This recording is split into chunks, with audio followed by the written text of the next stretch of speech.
मैंने एक PIL file किया है कि जिन लोगों के खिलाफ गंभीर मामलों में कोर्ट ने चार्ज फ्रेम कर दिया है उनको चुनाव लड़ने से रोक दिया जाए। गंभीर मामलों से मतलब जिन अपराधों में 5 साल से ज़्यादा की सज़ा होती है, रेप, मर्डर, किडनैपिंग, एक्सटॉर्शन, घूसखोरी, जमाखोरी, मिलावटखोरी, कालाबाजारी, नशा तस्करी, मानव तस्करी, सोना तस्करी, चंदन तस्करी, या माओवाद, नक्सलवाद, कट्टरवाद, जिहाद, मजहबी उन्माद, ऐसे मामलों में जिनके खिलाफ चार्जेस फ्रेम हो गया है उनको चुनाव लड़ने से रोक दिया जाए।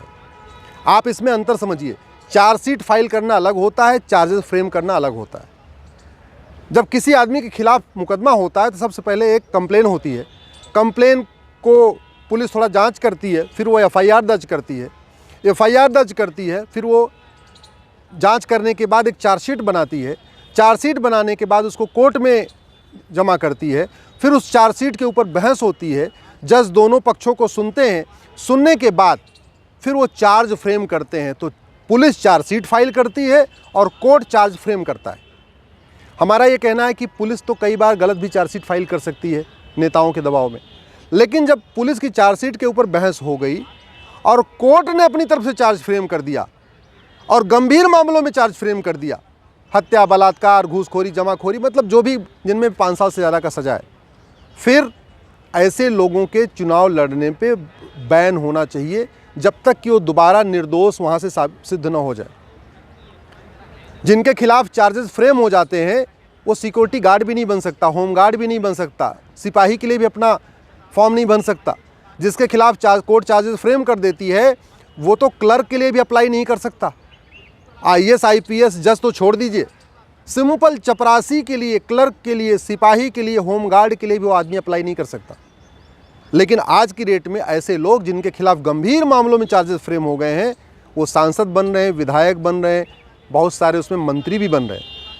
बिहार में तो जिसके खिलाफ नॉन अवेलेबल वारंट था, जिसको पुलिस ढूंढ रही थी, वही कानून मंत्री बन गया था।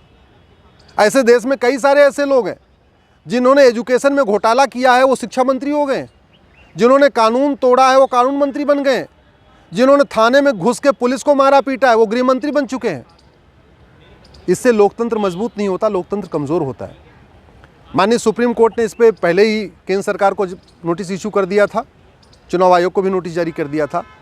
अब दोबारा सुप्रीम कोर्ट ने केंद्र सरकार को 4 हफ्ते का फाइनल अपॉर्चुनिटी दिया, बोले 4 हफ्ते के अंदर आप जवाब दाखिल करिए, अन्यथा हम आपके जवाब के बिना ही जुलाई में इसकी फाइनल हियरिंग कर देंगे। इलेक्शन कमीशन का जवाब आया है।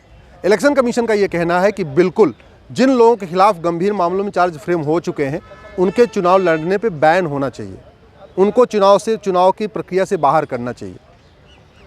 स्वाभाविक सी बात है, जैसे आदमी का पेट साफ होता है ना तो पूरा शरीर स्वस्थ रहता है। अगर पेट में कब्ज हो, अगर पेट में कुछ गड़बड़ी हो तो आदमी की पूरी शरीर ठीक से नहीं काम करती है। वैसे ही संसद और विधानसभा हमारे लोकतंत्र का मंदिर कहा जाता है, लेकिन दुर्भाग्यवश इस हमारे लोकतंत्र के मंदिर में अपराधी बैठे हुए हैं, घूसखोर जा रहे हैं, जमाखोर बैठे हुए हैं, मिलावटखोर बैठे हैं, कालाबाजारी करने वाले बैठे हैं, खनन माफिया बैठे हैं, स्कूल माफिया बैठे हैं, कोचिंग माफिया बैठे हुए हैं। हमारे लोकतंत्र के मंदिर में ऐसे ऐसे लोग बैठे हुए हैं जिनके खिलाफ गंभीर मामलों में चार्जेस फ्रेम हो चुका है। एमएलए एमपी कोर्ट पहले बन चुकी है, इन लोगों का मुकदमा 1 साल में सुनवाई में हो जाएगा। तो हमने यही कोर्ट से कहा है कि अभी तक तो ये था कि भाई जो सज़ा याफ्ता है उनके चुनाव लड़ने पे बैन होगा, लेकिन अब चूंकि एमएलए एमपी कोर्ट बन चुकी है तो अब जिन लोगों के खिलाफ गंभीर मामलों में चार्जेस फ्रेम हो गया है उनके चुनाव लड़ने पे भी बैन कर दिया जाए। और कोई बहुत बड़ी बात नहीं है, अरे 550 सांसद चाहिए ना, यानी हर पॉलिटिकल पार्टी को लोकसभा में कितने कैंडिडेट ढूंढना है? 550। क्या एक लोकसभा में पॉलिटिकल पार्टी को एक अच्छा कैंडिडेट नहीं मिल रही हो जो अपराधी को टिकट दे रही है, वो किसी किडनैपर को टिकट दे रही है या किसी रेपिस्ट को टिकट दे रही है, ऐसे लोगों को टिकट दे रही है जिनके मामलों में खिलाफ गंभीर मामले हो चुके हैं। अच्छे लोगों को टिकट इसलिए नहीं मिल पा रहा है कि वो अच्छे लोगों के पास न बाहुबल है न धन बल है। ईमानदार, प्रबुद्ध, संवेदनशील देशभक्तों को टिकट इसलिए नहीं मिल पा रहा है क्योंकि ये जो माफिया हैं, जो गुंडे हैं, बदमाश हैं, ये टिकट खरीद लेते हैं। जब ये मेरी पीआईएल एक्सेप्ट हो जाएगी जब ऐसे लोगों के खिलाफ, जिनके खिलाफ चार्जेस फ्रेम हो चुका, चुनाव लड़ने पे बैन हो जाएगा, तो स्वाभाविक सी बात है पॉलिटिकल पार्टियां फिर अच्छे लोगों को ढूंढेंगी, ईमानदार लोगों को ढूंढेगी। और एक बात याद रखिए, भारत की 80% समस्याओं का रूट काज है घटिया कानून। हमारे देश में जो कानून है वो घटिया है और बहुत सारी चीज़ों पे कानून ही नहीं है। घटिया कानून इसलिए चल रहा है क्योंकि घटिया लोग संसद विधानसभा में जा रहे हैं। घटिया कानून इसलिए ख़त्म नहीं हो रहा है क्योंकि वो हमारे लोग, सांसदों, विधायकों को सूट करता है। अच्छा कानून, जब अच्छे लोग जाएंगे संसद विधानसभा में, अच्छे कानून बनेंगे। आज की डेट में हमारे पास हज़ारों कानून है, एक भी कानून वर्ल्ड का बेस्ट कानून नहीं है।